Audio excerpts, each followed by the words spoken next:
the moment that you're living in right now, every moment you have, can be sanctified, can be made something very important, very meaningful in the eyes of God.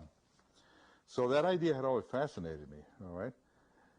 And when I came across Opus Dei, it seems like it had it all geared, all programmed toward that concept, where your whole life, and especially for a layman, I mean, you know, in which I have, maybe at one time I had inclinations I wanted to become a priest, but that went by the wayside real quick, is that not only the religious, the monks, the nuns and all, can work toward their own sanctification and the sanctification of others, but in your own work, everything, whatever you do, you dig a ditch, or you work as a technical writer even, or whatever it is, as long as it's a legitimate vocation, legitimate work, is not illicit in any way, that can be a means by which you can sanctify yourself, sanctify the others, and where prayer and labor, or prayer and work, actually kind of merge into one whole, you know. It's not necessarily a dichotomy all the time. So say, well, okay, I'll say my prayers this weekend, or I'll go to Mass this weekend, the rest of the week is mine, you know, my business or whatever I do, you know. And I grew up in an atmosphere that was kind of like that, in other words, where people would say, well, I keep my religion in one pocket, my business in the other, that sort of thing. And I never had bought into that. I said, no, it's either meaningful for your whole life and everything you do, in your married life and all the suffering you do, and every one of these moments must mean something. And when I came across Opus Dei, it just seemed to gel right there and say, okay. In fact, I wish I had come across it when I was about 25 or 30, you know. But, you know, God meant for me to see it at that particular time, you know. And so that's what I was looking for. It's just, you know, the gelling of the circumstances and all. And it just seems to have come together, you know. There'll be a liar that told you that every moment of my life is completely, you know, what they say, contemplation in the workplace, where you're constantly aware of God, and every little moment you're paying attention to it. No, definitely not. But you're working toward that. And what Opus Dei provides a lot of times is sort of like a framework for that. For example, I get a mentor come by every month to see me, you know, we'll meet at a restaurant and say, okay, how are things going for you now? Have you been able to attend Mass every day, or say your rosary, or say your prayers, or how's things at the workplace and all?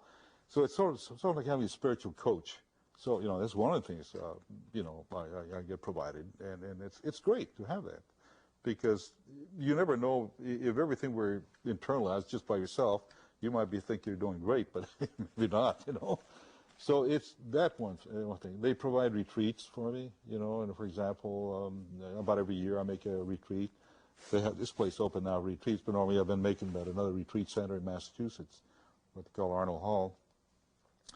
The other thing that really comes together for me that I really like is that I don't know, I think somebody expressed it as what they call the secularity of it.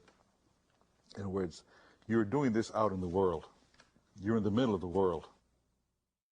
When I first started attending, I had already heard some of these things. So I started observing real quickly, and I said, well, wait a minute, you know, if at any moment I think this is going to be a cultish type thing, where they're going to try to coerce me to do anything or whatever it is, you know, that's it. You know, that's the end of it. Or they try to include me in some esoteric practices or secret or whatever it is, you know, that'll be the end of it. Okay, I've been 11 years. I've never encountered that.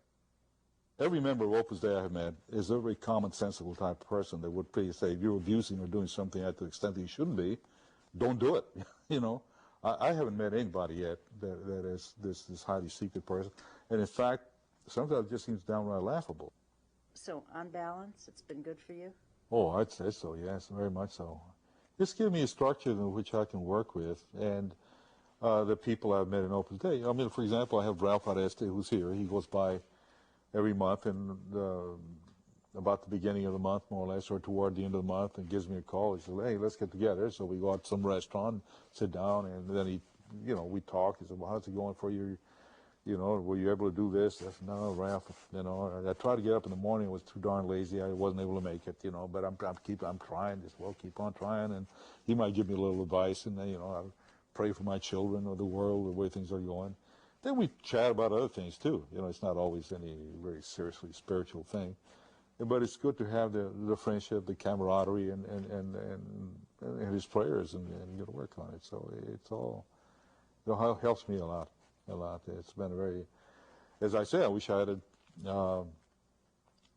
had come across it maybe,